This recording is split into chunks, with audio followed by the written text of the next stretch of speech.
Bienvenidos a todos a esta charla de la Facultad de Estudios Hebraicos de la Universidad Teológica de Georgia. Antes de iniciar, quiero invitarlos a que sigan nuestra página de Facebook para que no se pierdan todos nuestros eventos gratuitos cada mes. Estamos aprendiendo cosas que tienen que ver con arqueología, traducción bíblica, historia, salud mental, todo lo que tenga que ver con la iglesia, con el ministerio, con la cultura, con la historia. Todo es importante, todo es un complemento. Y hoy tengo un invitado muy especial, no solo por toda su trayectoria, sino también porque es el director académico de la facultad, el doctor Adolfo Royman.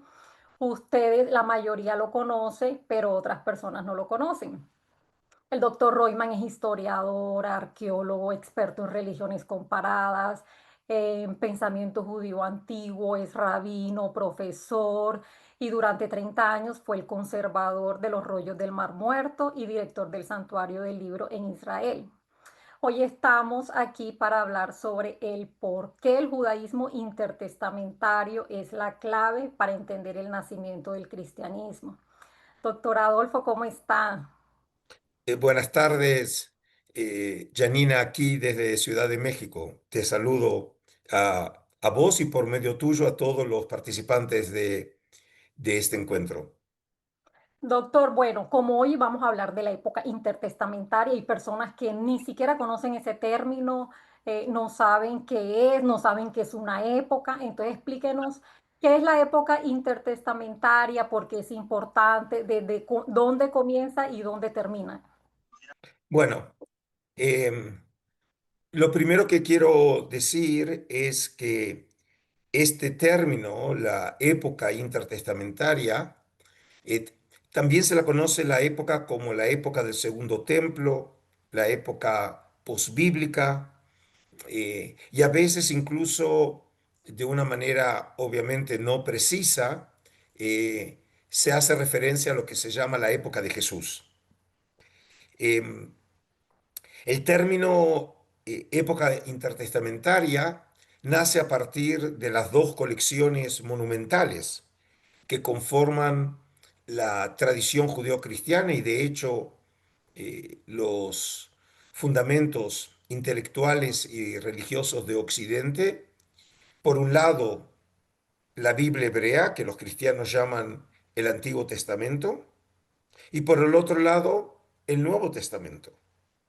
Y entonces, con este término, la época intertestamentaria, se quiere apelar a una época que está entre esos dos monumentos literarios. A decir verdad, desde el punto de vista estricto de la historia, el término no es muy satisfactorio porque buena parte de lo que llamamos la Biblia hebrea, a pesar de que en la imaginación de la gente todos esos materiales tienen como origen la época bíblica que se la, que se la establece o se la fija entre el siglo X al siglo VI antes de nuestra era. En realidad, la Biblia hebrea se constituyó como tal, no en la época bíblica, sino en la época posbíblica, o en la época que nosotros llamamos la época intertestamentaria. Es decir, que esta época, que se extiende desde el último tercio del siglo VI antes de nuestra era, y se extiende hasta finales del siglo primero o más precisamente el primer tercio del siglo segundo de nuestra era.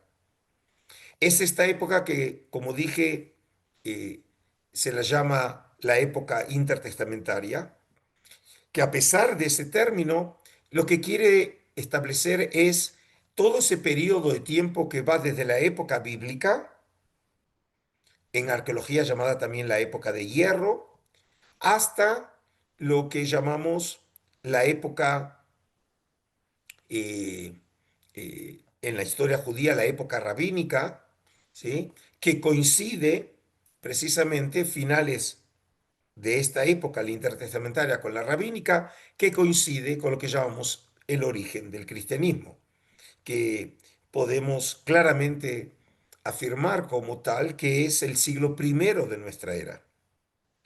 Y esta época, que como pueden ustedes claramente ver, es una época muy extensa, tiene casi 700 años, es una época que se ve caracterizada por estar el pueblo de Israel dominado por tres grandes potencias.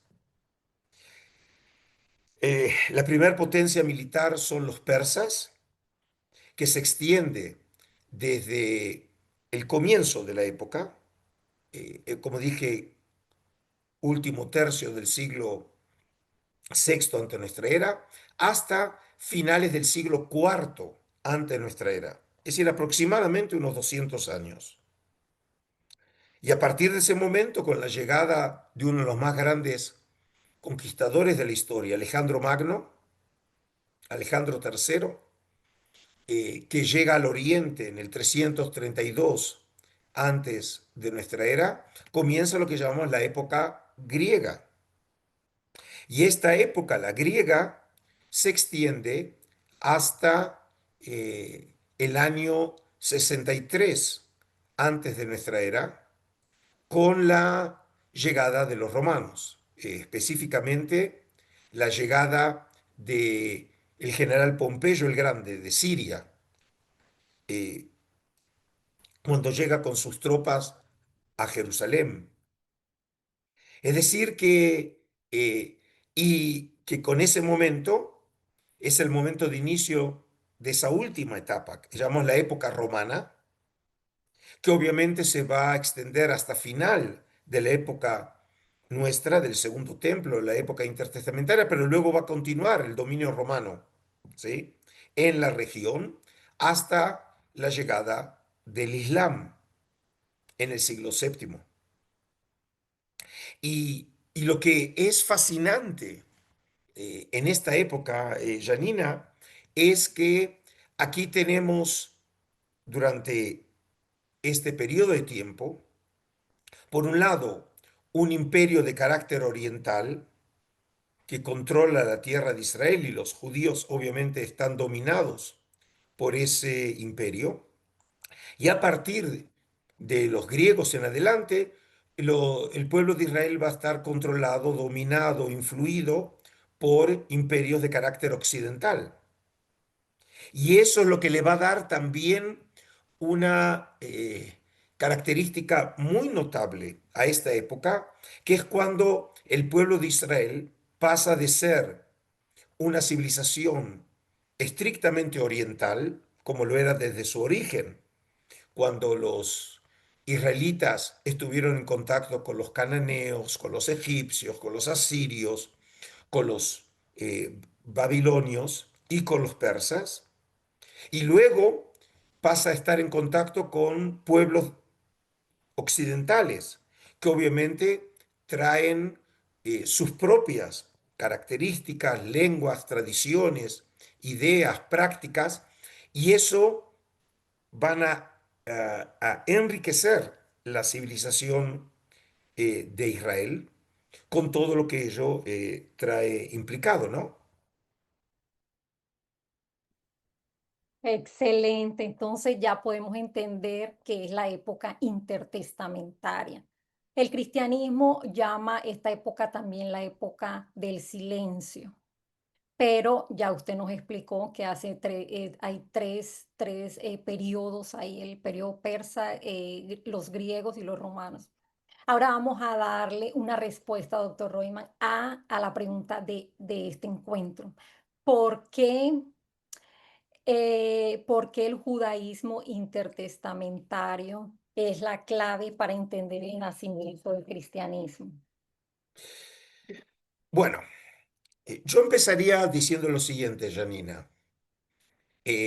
Tradicionalmente, en los estudios eh, de Antiguo Testamento y de Nuevo Testamento, como es muy común en centros teológicos, eh, sea tanto católicos, protestantes, incluso evangélicos, eh, el énfasis que se pone para entender los orígenes del cristianismo están en la época bíblica y en la Biblia hebrea.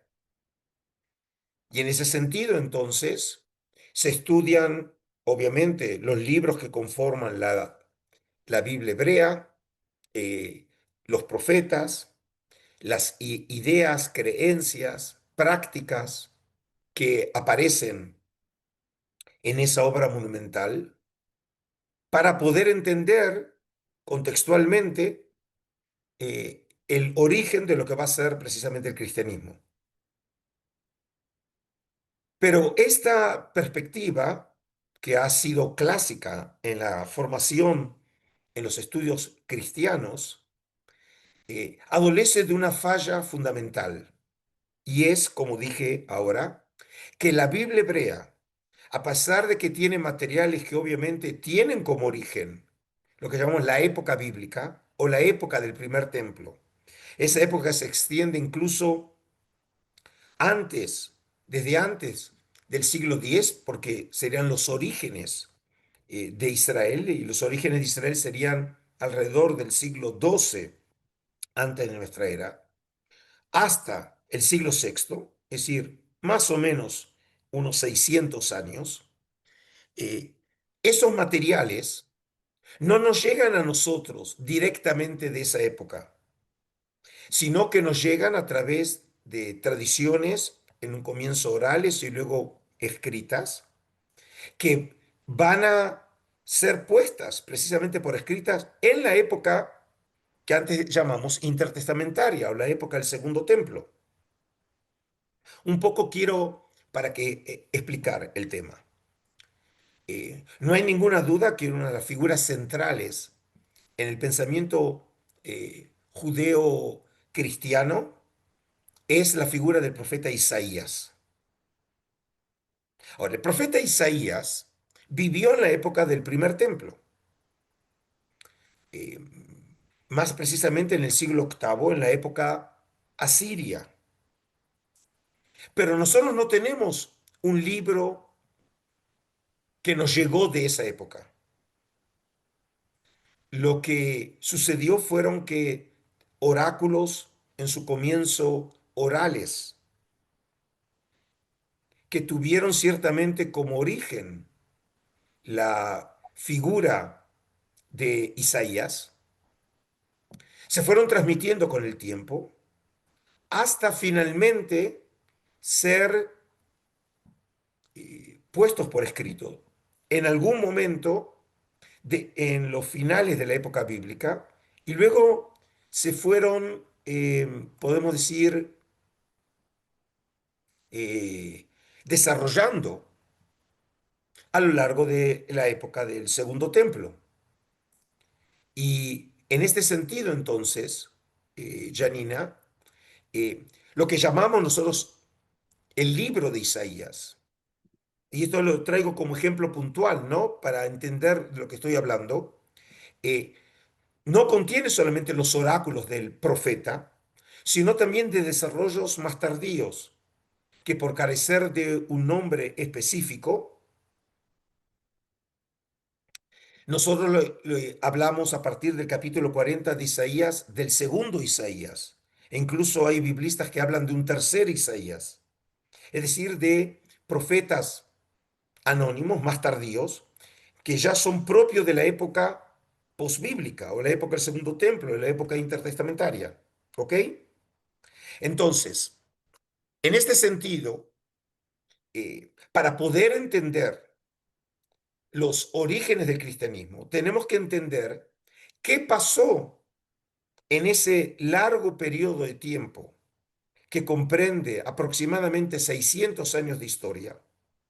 Como dijimos, tanto sea el periodo persa, el periodo griego y hasta el periodo romano, para poder entender el trasfondo cultural, social, político, económico y obviamente literario y religioso que está en los orígenes del cristianismo, que aparece solamente al final de esa época, que es el siglo primero de nuestra era. En Judea, figuras como Juan el Bautista, Jesús, Pablo, Santiago, son figuras del siglo primero. Cuando la época se termina un poco de tiempo después, a comienzos del siglo segundo. Y por lo tanto, entonces, no basta con estudiar la época bíblica, sino que hay que entender todos los procesos que antecedieron a los orígenes del cristianismo, precisamente durante este largo periodo que es la época del Segundo Templo. Y lamentablemente, esta época no ha sido estudiada en círculos tradicionales.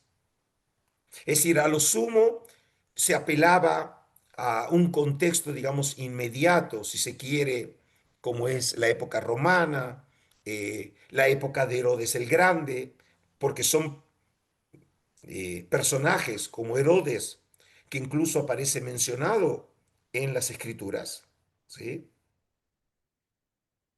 Y en ese sentido, el interés no iba más allá. Lo que yo digo que la época intertestamentaria es realmente la clave, porque cuando llegamos al lo que llamamos el origen del cristianismo, la civilización de Israel ya tiene siglos de desarrollo. Y no es simplemente aquello que se desarrolló en la época bíblica, sino que en la época bíblica se desarrollaron ideas, prácticas, creencias, literatura, que ahora sufren profundas mutaciones o transformaciones en la época del Segundo Templo. Te voy a dar otro ejemplo.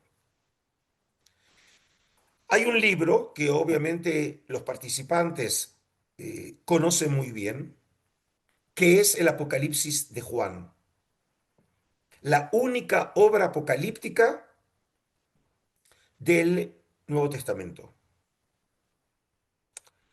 Para poder entender esa obra, eh, en este caso no sirve estudiar, por ejemplo, las profecías sobre el final de los tiempos, como tenemos en Isaías o como tenemos en el libro eh, de Ezequiel, sino que realmente tenemos que entender un género literario novedoso que no existe en la época bíblica, sino que lo conocemos por primera vez en la época postbíblica o intertestamentaria, el Segundo Templo, que es la literatura apocalíptica, que es un género literario que no existe en la época del primer templo, sino que nace en la época del Segundo Templo.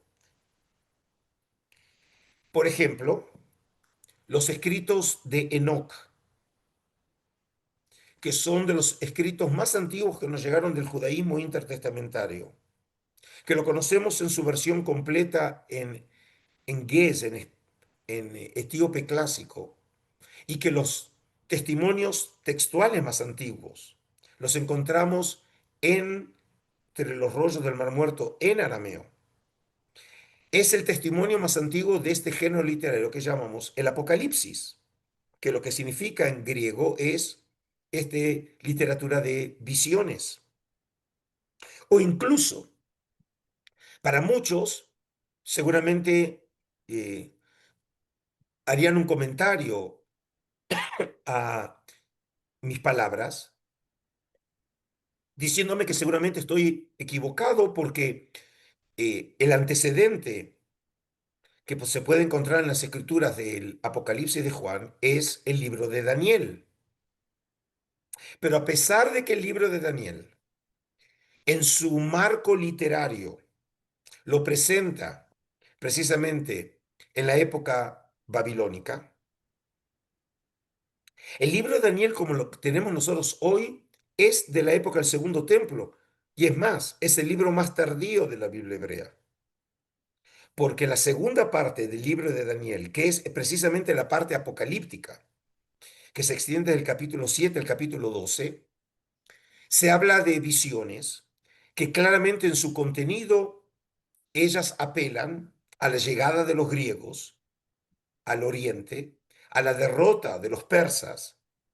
Y incluso el autor del libro de Daniel conoce sobre eh, las, los decretos antijudíos proferidos, emitidos por Antíoco Epífanes IV, el rey Seleucida, en los años 60 del siglo segundo ante nuestra era.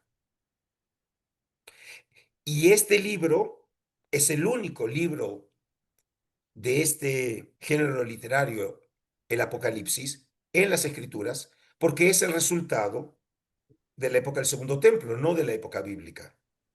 Y los ejemplos en este sentido, Janina, se podrían realmente, eh, eh, eh, digamos, multiplicar en, en distintos temas, en el tema de las creencias, en el tema de las ideas, en el tema de los rituales, ¿sí? En el tema de las instituciones. Todos esos elementos son el resultado de la época del Segundo Templo. Te voy a dar el último ejemplo. Nosotros tenemos distintos momentos en las Escrituras en las que se alude a la sinagoga. Incluso, Janina, tenemos la única escena en las Escrituras en las que eh, Jesús, que siempre se caracteriza por ser un gran orador, en esa escena lee.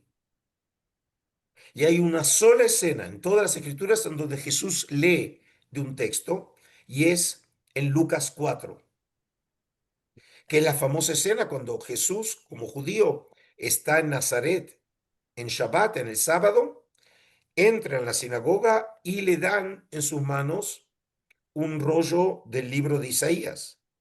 Y lee, según Lucas, lee un pasaje específico de, de Isaías, que es el capítulo 61, versículos 1 y 2, en donde podemos ver en esa escena una autoproclamación mesiánica por parte de Jesús. Pero lo que me interesa en este texto es que cuando hablamos de sinagoga, no hay sinagogas en la época bíblica. La sinagoga es una institución que nace en el judaísmo del Segundo Templo.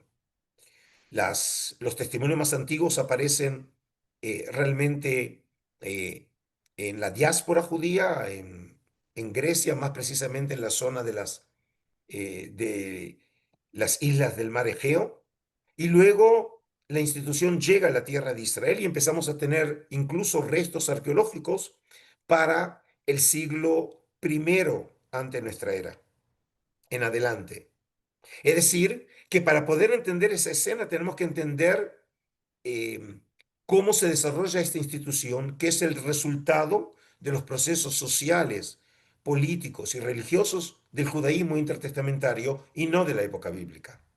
Por eso, en última instancia, y espero haber sido claro en esto, es que es en el judaísmo del Segundo Templo, en la época intertestamentaria, en donde está la clave para entender todo tipo de tema que es relevante para el mundo cristiano, sea, como dije, desde un género literario como el Apocalipsis, sea en el tema o en el campo institucional como la sinagoga, como puede ser, por ejemplo, también temas relacionados con el mesianismo o la fe en la resurrección, todos temas que se desarrollan y se transforman y toman un nuevo cariz en la época del Segundo Templo, y a partir de ello, entonces lo vamos a encontrar luego manifestado en las Escrituras cuando se habla del cristianismo.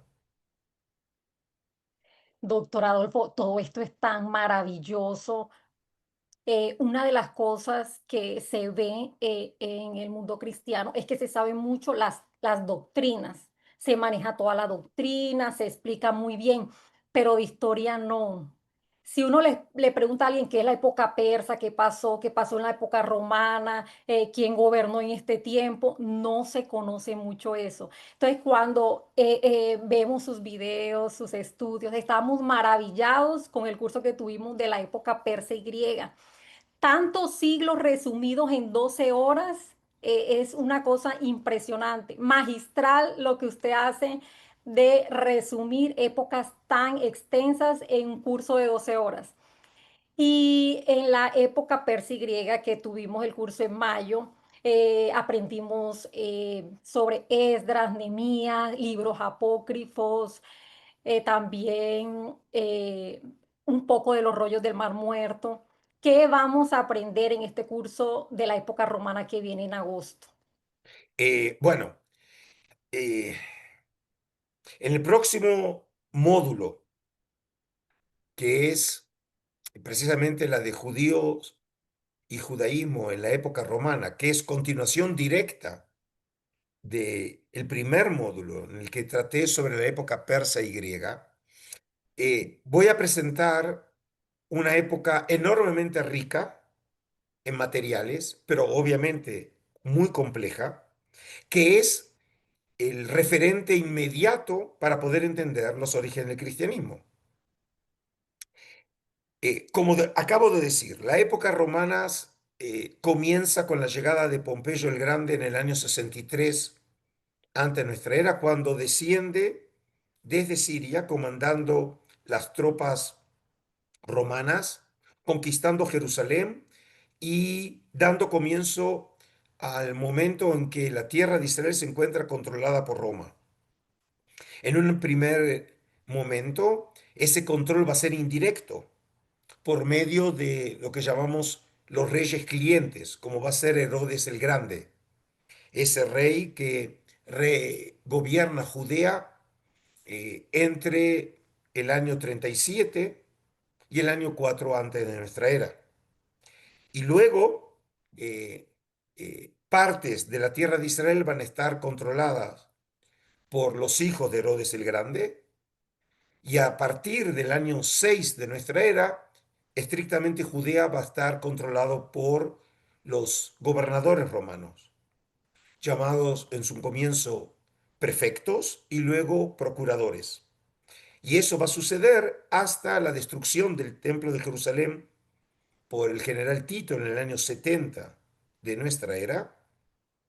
Y se va a continuar este periodo, a pesar de que ya no existe el templo, con la revuelta de Bar Kokhba, el líder mesiánico, entre los años 132 y 135 de nuestra era.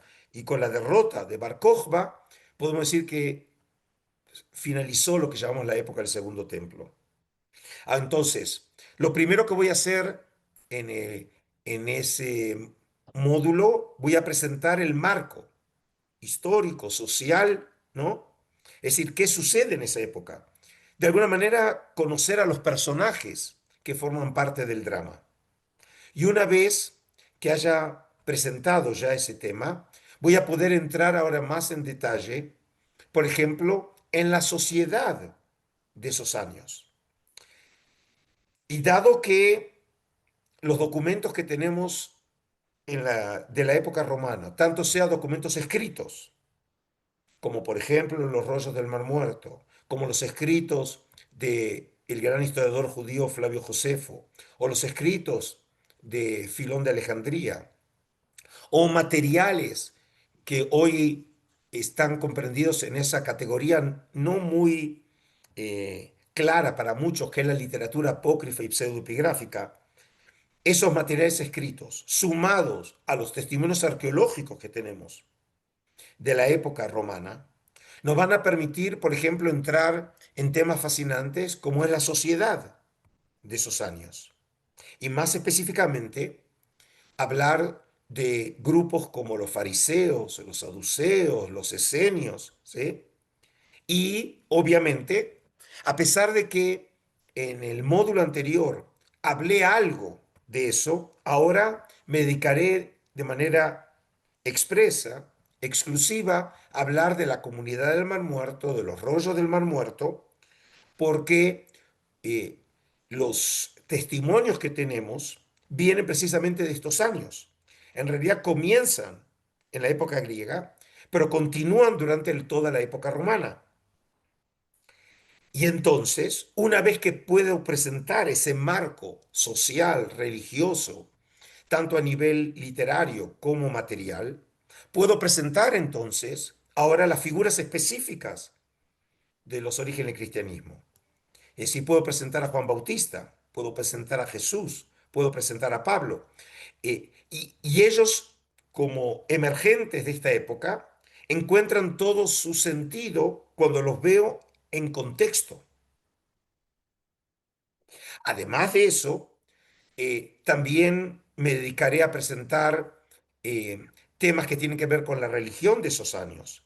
Por ejemplo, el tema de la pureza ritual, el tema del Templo de Jerusalén, todos temas que obviamente tienen su presencia en el Nuevo Testamento, pero cuando los lectores que lo leen el material sin haber profundizado en la época intertestamentaria, no entienden hasta el final de lo que hablan los textos.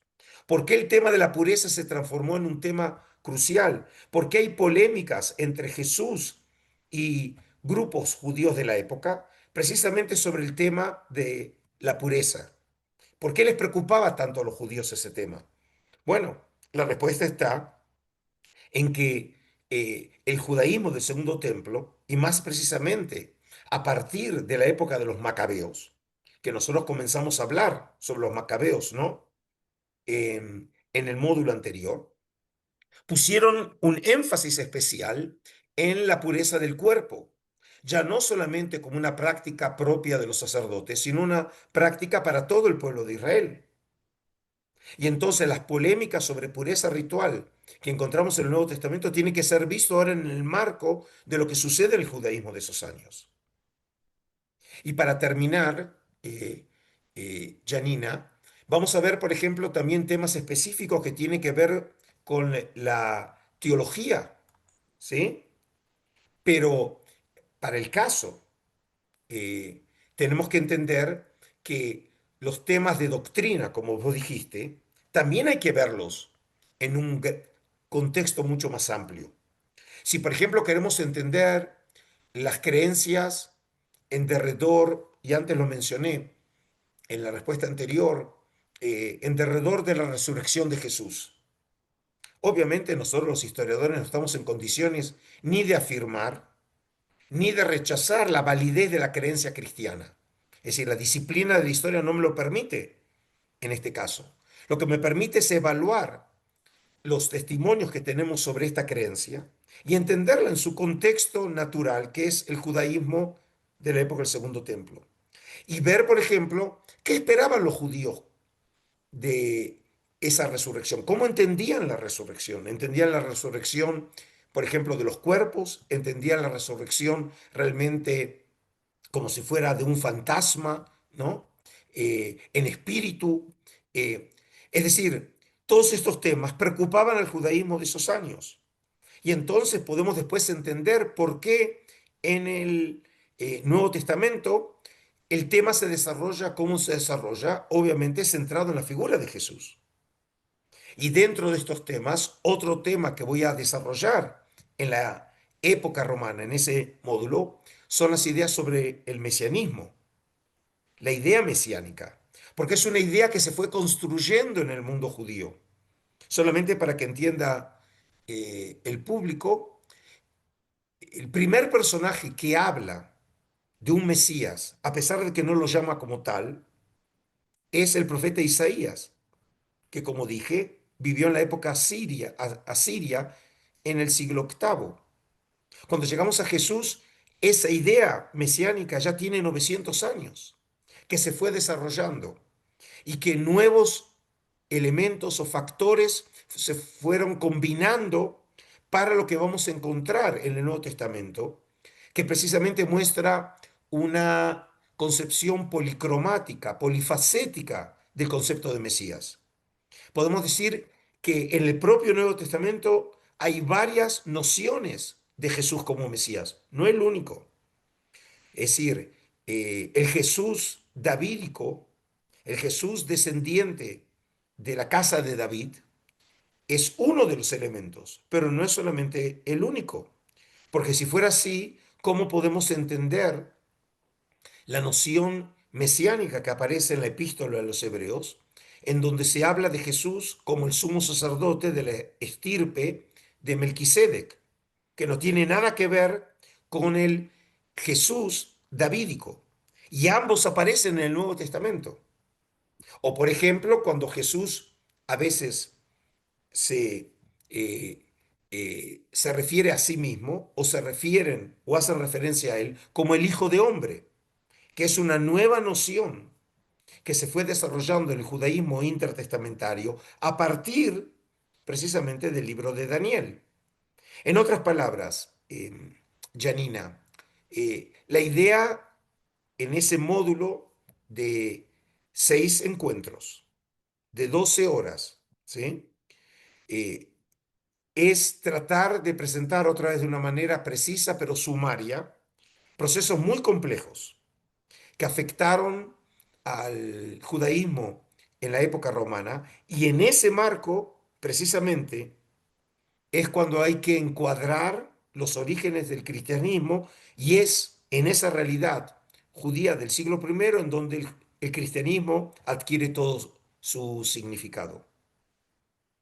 Espectacular, doctora. A nosotros nos falta es tiempo para seguir aprendiendo de usted. Bueno, vamos a entrar al... Bueno, pero aquí creo, precisamente ante este comentario, hay que hacer mención que en realidad este curso, eh, por más complejo que sea, no es más que una introducción a lo que nosotros pretendemos desarrollar en la facultad, con otros cursos que el que les habla también yo brindaré, pero también otros colegas se sumarán a este esfuerzo a ir iluminando esta presentación del cristianismo y sus orígenes judíos del cristianismo desde distintas perspectivas. Es decir, la idea no es que se agota todo el conocimiento en este curso. Yo diría que humildemente el curso lo que hace es poner las bases o el fundamento de esta nueva facultad que tiene como propósito iluminar los orígenes judíos del cristianismo desde distintas perspectivas. Así es, excelente. Bueno, vamos a abrir el espacio para preguntas y ya tenemos algunas preguntas en el chat. Esta primera pregunta es, la pregunta que yo haría es si la monarquía terminó durante el tiempo de la deportación babilónica, ¿qué sistema de gobierno se dio cuando ya los hebreos se establecieron en la tierra prometida? Bueno, lo que podemos decir es lo siguiente, la monarquía es un sistema de gobierno que caracterizó a Israel a buena parte de lo que llamamos la época bíblica, con el establecimiento de la institución de la realeza. Según la tradición bíblica, el primer rey de Israel fue Saúl, el benjamita, y luego obviamente viene David y toda su descendencia. eh, y sea el reino de Israel o sea el reino de Judá, en la época bíblica se caracteriza por el gobierno monárquico. En la época del Segundo Templo, durante buena parte de esa época, el gobernador máximo del mundo judío era el sumo sacerdote. Es decir, en la época persa y en la época griega, ahora vamos a decir, pero en buena parte de la época griega, la autoridad máxima, no solamente a nivel religioso, sino a nivel político, era el sumo sacerdote y era el representante de los judíos ante el gobierno, sea tanto el persa como, por ejemplo, el, el Ptolomeo en la época griega en Siria o el Seleucida en Siria. Sin embargo, un acontecimiento que cambia el curso de la historia es el levantamiento de los macabeos y el establecimiento, lo que va a ser el gobierno autónomo independiente de los judíos, que comienza con Simón el Macabeo, hermano de Jonatán el Macabeo y Judas Macabeo, desde mediados del siglo segundo ante nuestra era, y finalmente eh, un nieto de ese Simón, Y aquí, en la versión de Josefo, el primero que llevó el título de rey fue Aristóbulo I, el hijo de Juan Hircano I, hijo de Simón, es decir, que Aristóbulo era el nieto, pero él solamente vivió un año como gobernante y luego su hermano, el gran rey de Judea, Alejandro Janeo, que fue no solamente sumo sacerdote, sino también rey de Judea. Y entonces, aquí tenemos la institución de la realeza entre los judíos. Luego vamos a tener en la época romana, y de eso vamos a hablar en nuestro módulo, ¿no? La época de Herodes el Grande, que es rey de Judea, nombrado por el Senado romano en el año 40 y entra en ejercicio entre el año 37 y el año 4 ante nuestra era y es rey de Judea. Y cuando él muere, ya los hijos de Herodes eh, no llevan el título de rey y solamente el nieto de Herodes, Agripa I, en los años 40 del siglo I, por un término breve entre el año 41 y 44, va a ser también rey, en este caso de Judea, ¿sí? Es decir, que como vemos, hay ciertos momentos muy específicos y breves en la historia del judaísmo, el segundo templo, en donde encontramos reyes, pero en su enorme mayoría, esa época, que es la época del segundo templo, el- los judíos estuvieron gobernados, o sea, por el sumo sacerdote, o por gobernantes que no llevaban el título de rey. Ok. Esta pregunta la hace Alfredo Ugalde. Dice, cuando habla de la época intertestamentaria, implica desde la deportación de Babilonia hasta la época de Jesús. No, empieza así. Podemos decir que hay dos acontecimientos que dan inicio a la época intertestamentaria.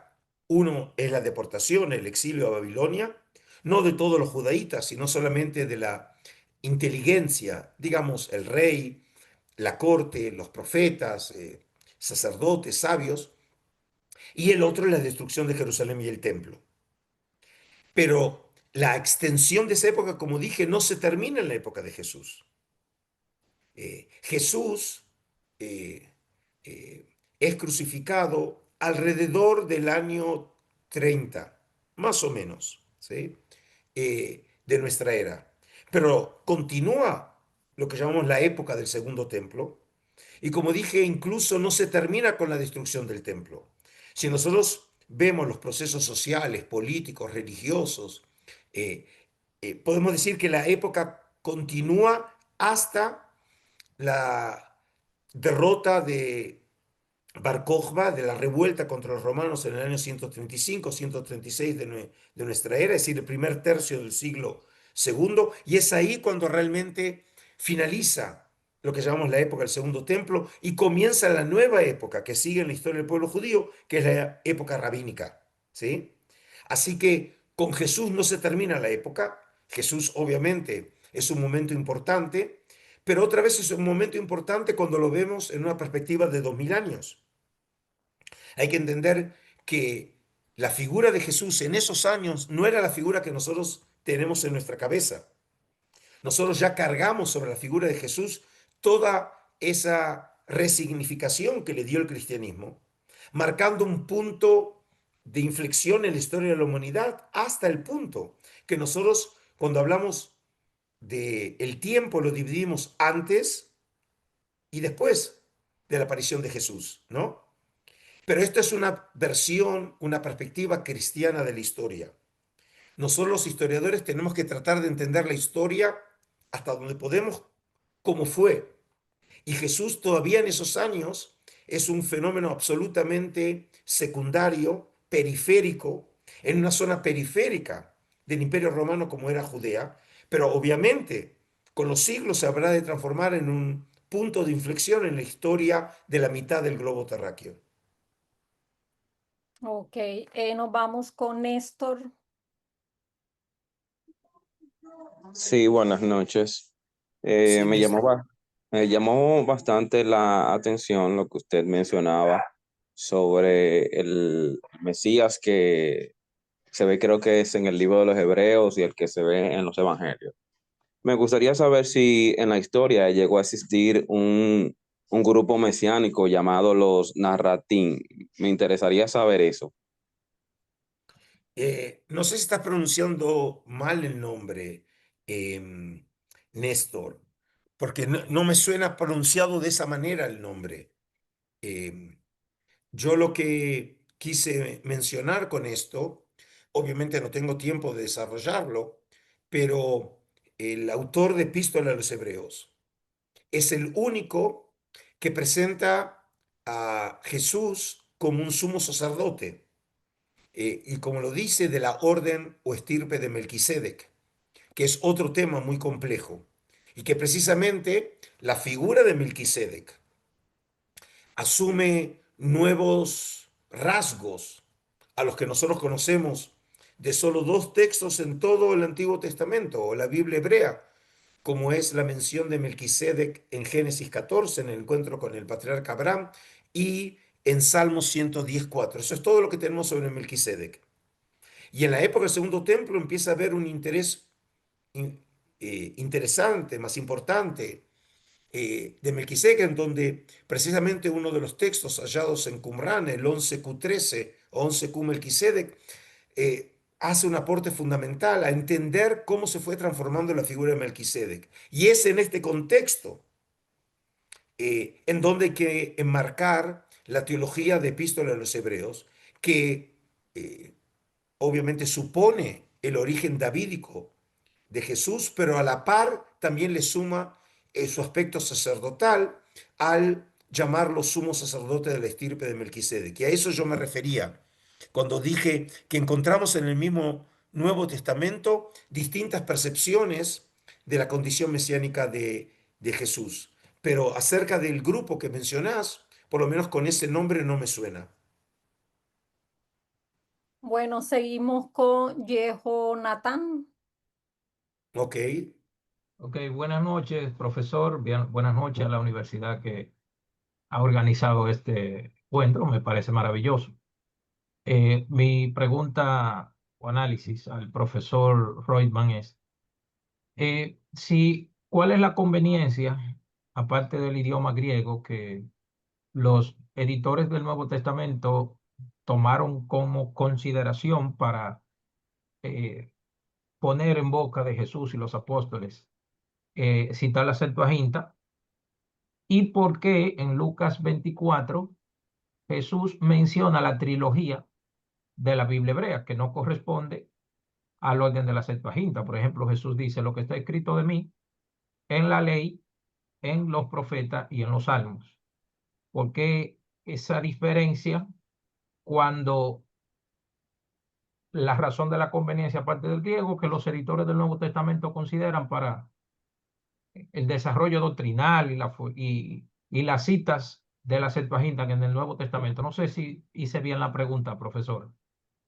Bueno, Jonathan, creo que trato de entender tu pregunta. No me resultó clara tu formulación, pero trato de entenderla. ¿Sí? Si no me decís eh, o me la corregís.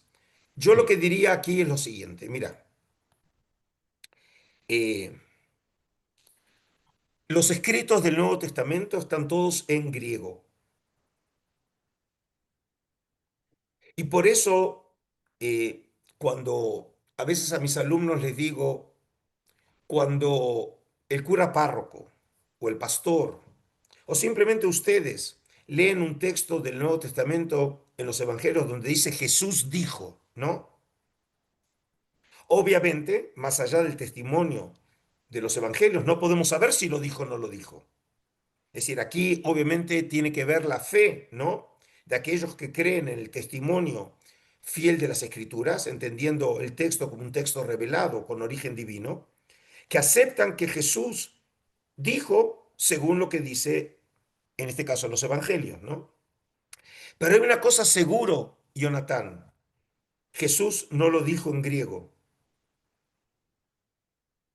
eso era lo que quería escuchar. Es decir, Jesús hablaba con toda probabilidad lo que hablaban los judíos de la época, que era arameo. Esa era la lengua popular entre los judíos desde la época persa en adelante, cuando la lengua, el arameo, se había transformado en la lengua franca de todo el imperio persa. Luego también se sumó el griego. Y los judíos en la época del Segundo Templo, o grupos de judíos, probablemente los grupos urbanos, no los rurales, eh, estudian y hablaban griego. Pero Jesús, viniendo de la Galilea, lo que conoce es el arameo, obviamente, y seguramente sabe hebreo, porque las escrituras están en hebreo, y puede haber conocido algunas palabras en griego, ¿sí? Pero la lengua en la que él hablaba y se comunicaba con el pueblo es el arameo. Y prueba de ello, por ejemplo, Jonatán, te recuerdo la famosa escena cuando Jesús, como dice el Evangelio, cuando levanta de la muerte a una niña, le dice Talita Kumi. Y el propio evangelista agrega diciendo, como escribiendo entre paréntesis, que eso significa, ¿sí? Joven o niña, levántate, ¿sí? ¿Por qué? Porque lo que muestra en este caso que la memoria colectiva de los cristianos, de los seguidores de Jesús, recordaban sus palabras. Y sus palabras habían sido, niña, levántate, en arameo. Ahora, a esto hay que sumarle, Jonatán, el hecho de que los cristianos estaban convencidos que las escrituras judías habían hablado o anticipado al Mesías, y específicamente a Jesús. Y por lo tanto, los primeros seguidores de Jesús buscaron en las escrituras judías la prueba de que Jesús había sido ya anunciado, por ejemplo, por los profetas. Ahora, ¿qué escrituras utilizaron esos cristianos? Utilizaron los escritos en griego, es decir, la traducción que paradójicamente habían hecho los judíos de las escrituras. La primera vez en la historia de la humanidad que algún pueblo traduce su literatura sagrada a otra lengua son los judíos. Y lo hacen con lo que llamamos la Septuaginta. Ahora, técnicamente la Septuaginta es la traducción del Pentateuco, que ocurre a mediados del siglo III, en la época de Ptolomeo II Filadelfo, en Alejandría.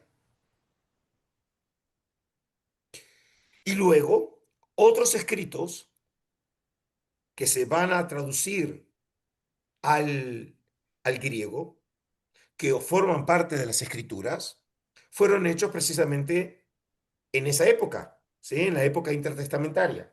Y por eso también se los llama hoy a la Biblia alejandrina la Septuaginta,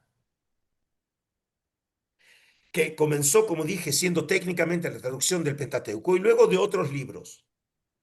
Y además de los libros que llamamos los canónicos dentro de la Biblia hebrea, hay libros que los conocemos en la Biblia alejandrina, pero para los judíos son apócrifos, como el libro de 1 o 2 Macabeos, o el libro de Judith, o el libro de la sabiduría de Salomón, ¿sí?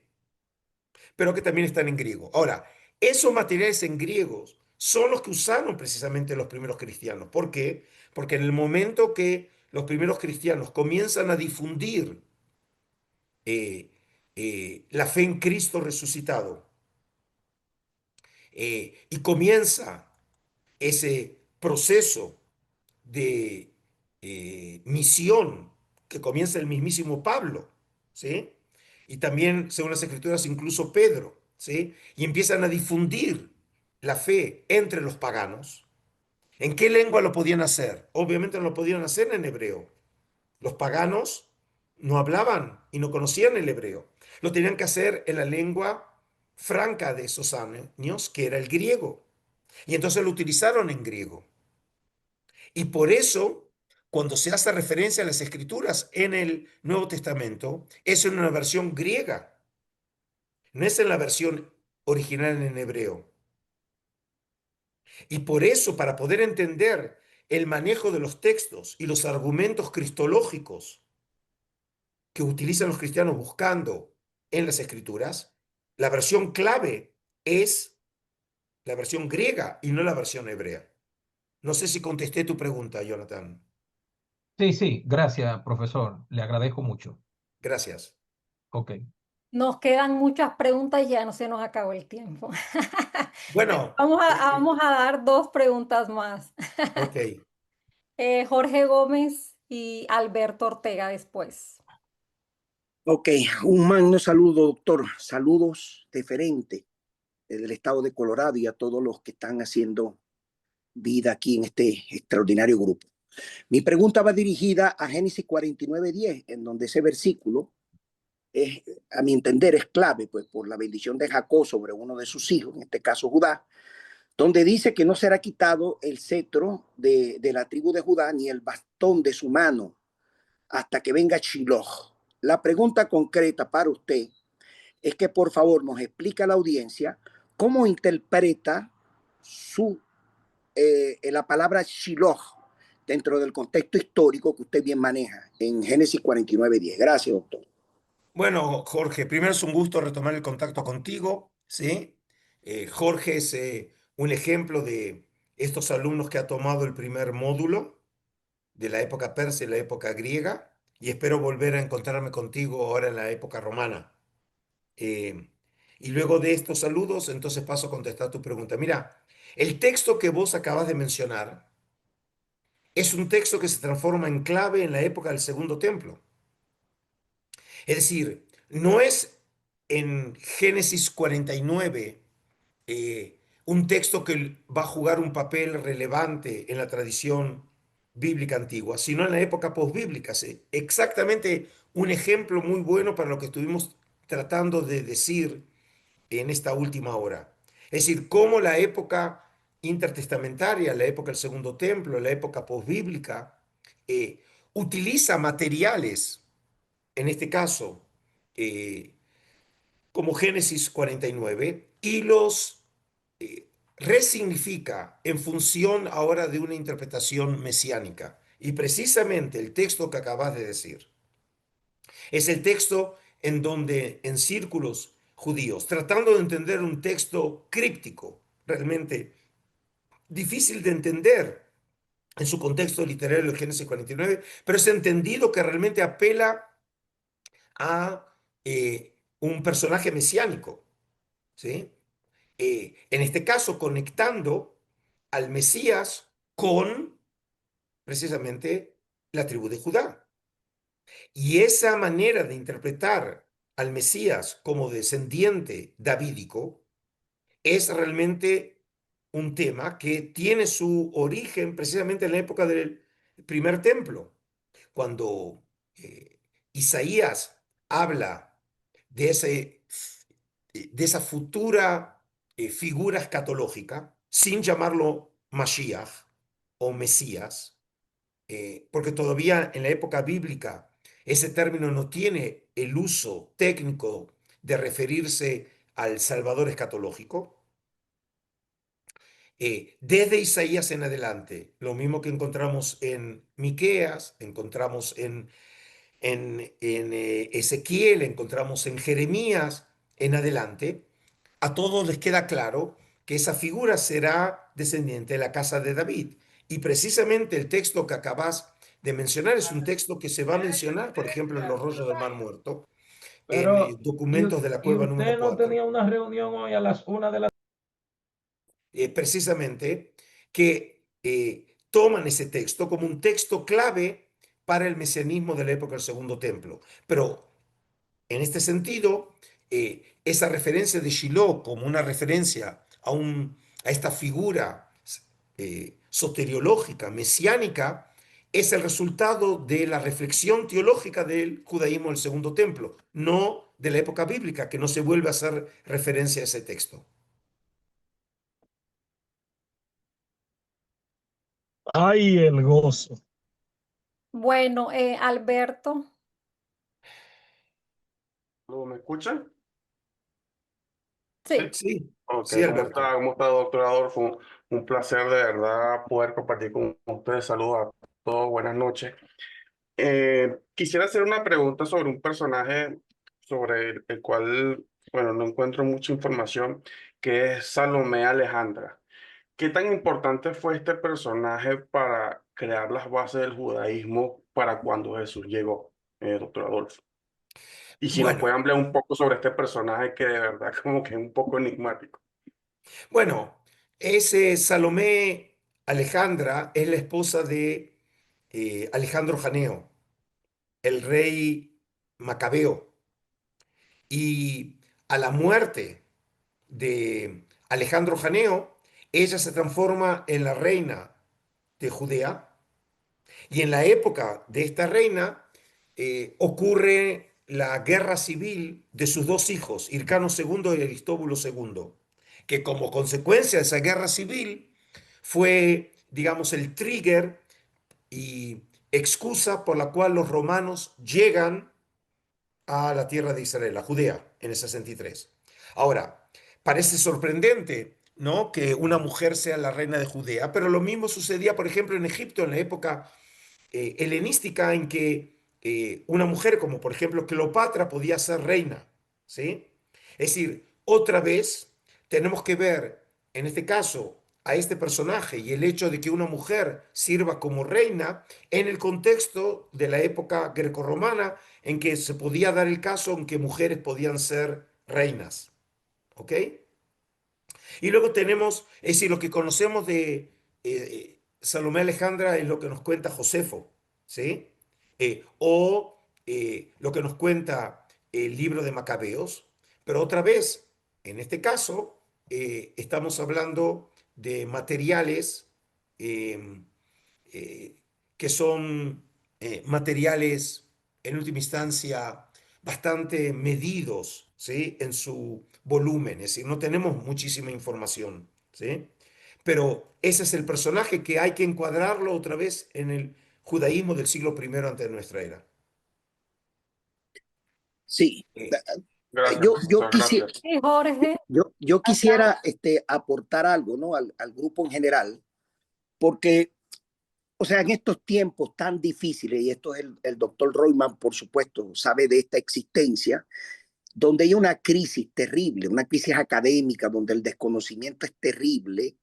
En estos tiempos tenemos que buscar, ¿no?, la sabiduría. En el caso del doctor, y sé que el doctor es muy modesto en esto, yo quiero compartir con todos ustedes la importancia de escuchar un erudito como el doctor Adolfo Royman. Y es importante por muchísimas razones. Primero, que es un experto en la materia. Tuvo 30 años al frente de los rollos del Qumran, lo que en consecuencia está cualificado para estos estudios que nos llenan y nos nutren de conocimiento interdisciplinario.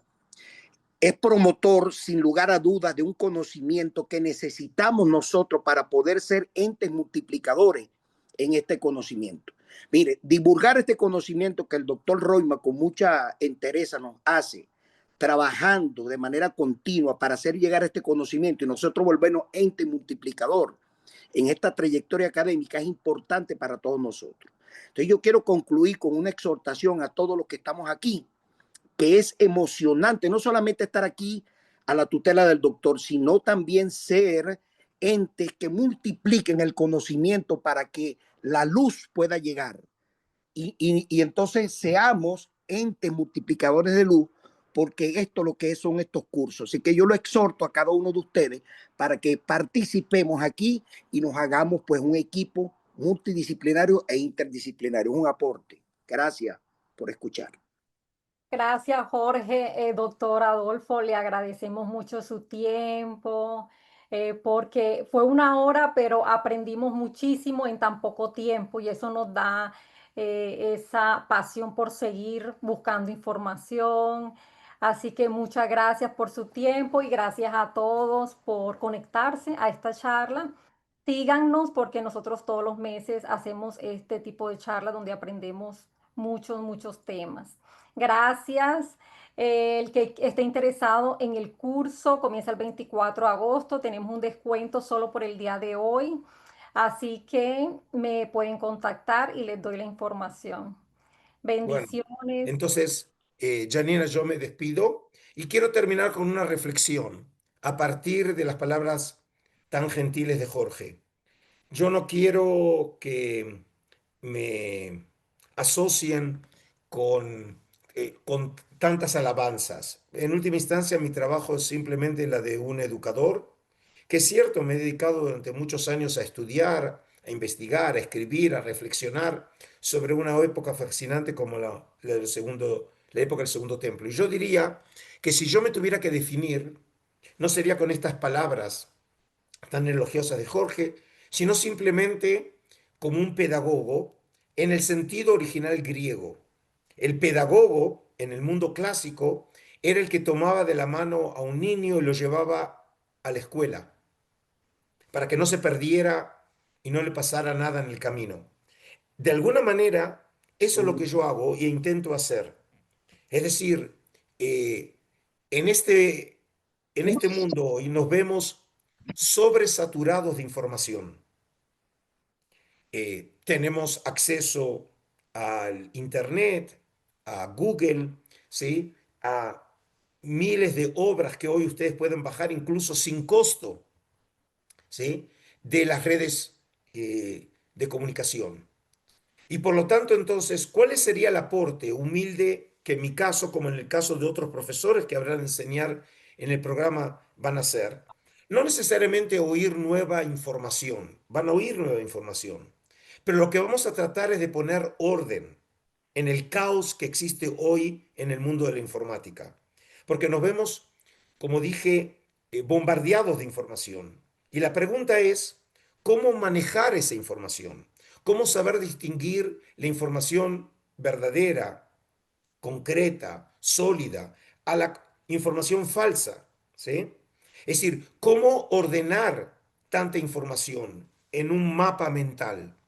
Y eso es humildemente lo que pretendemos aquí en los cursos de la facultad, que están comenzando conmigo, pero como dije, además de mi persona va a haber otros colegas que el propósito va a ser no solamente darles nueva información, que sí se la daremos, pero vamos a tratar de ponerla en el lugar correcto. Es decir, ordenar en un mapa mental esa información y en última instancia para que puedan ustedes evaluar desde la historia, desde la arqueología, desde los textos, precisamente la fe cristiana.